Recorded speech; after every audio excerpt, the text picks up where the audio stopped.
All right, so let's jump right in. Today, we're doing a deep dive on that Everton-Tottenham match from a couple weeks back. Yeah, huge match, that one, absolutely. Absolutely massive for both sides. Yeah. Everton fighting tooth and nail to avoid relegation. Right. Every point's like gold dust at that stage of the season. Tottenham, still with hopes of climbing the table. Champions League spot, yeah, they're still dreaming of that. Always a tough fixture, Everton versus Tottenham. Yeah, history's definitely on Tottenham's side going into that one. Not this season, though. No, not at all. And you know what? You could kind of feel it even before the whistle blew. Oh, yeah. Definitely. The tension was thick in the air, Oh. the weather, kind of gloomy gray skies. Yeah, you remember. Almost reflected the mood, The anxiety from the Everton fans, you could see it on their faces. Desperate for a win, right? Exactly. Like every match was a cup final for them at that point. And then they come out of the gates like a house on fire. Yeah. It was incredible, right? That first 15 minutes, it was all Everton. All over them. Yeah, Tottenham barely had a sniff of the ball. And it wasn't just blind energy either. There was real tactical nous to it. Oh, yeah.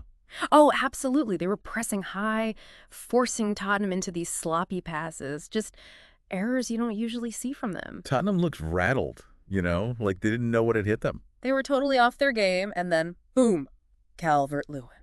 The drought was over. What a moment. Huge relief, right? You could see it all over his face. Yeah, he'd have been struggling for goals, hadn't he? Oh, yeah. Big time. And for him to get that one early on as well really settled the nerves, I think. For the whole team. For the whole team, exactly. You could almost feel the belief surge through them after that.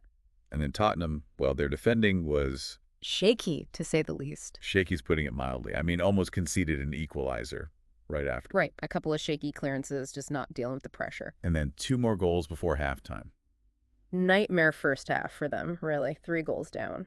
Unheard of for Tottenham, especially against a team fighting relegation. Set pieces killed them, Yeah. Everton clearly did their homework. They were vulnerable there, yeah. And Everton exploited it perfectly. Textbook stuff, really. But still, you got to give Everton credit for taking their chances. Oh, absolutely. And speaking of taking chances, that Ndiaye goal. Oh, my word. What a hit. Sublime. The skill to get past those defenders and then the power in that shot.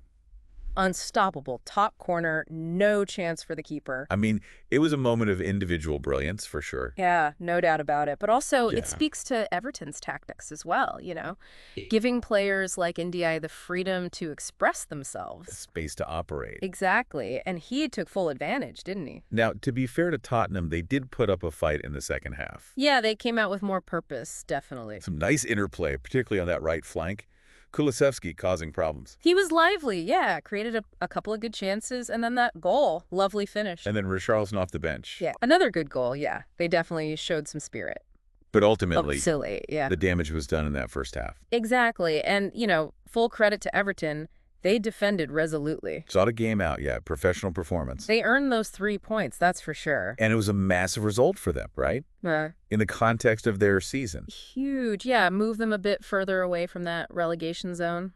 Still a long way to go, of course, but a huge boost for morale, I'd imagine. Oh, for sure. They needed that. A real confidence booster. And for Tottenham, well, not the result they were looking for. Another dent in their Champions League hopes. Yeah, a frustrating afternoon for them. They showed some fight in that second half, but ultimately... Yeah, not enough. They'll need to be much better if they want to achieve their goals. Well, a thrilling match, that's for sure. And a reminder that in the Premier League... anything can happen, right? Absolutely. And it makes you wonder, looking ahead, how will this match, and in particular, those standout performances, impact both teams moving forward? Yeah, interesting point. How will it affect their strategies, their transfer decisions? It'll be fascinating to see how they build on this, both Everton and Tottenham. Lots to think about. For sure. Plenty more twists and turns to come, I'm sure. Well, another great deep dive, and thanks for joining us. Pleasure as always. Until next time, everyone.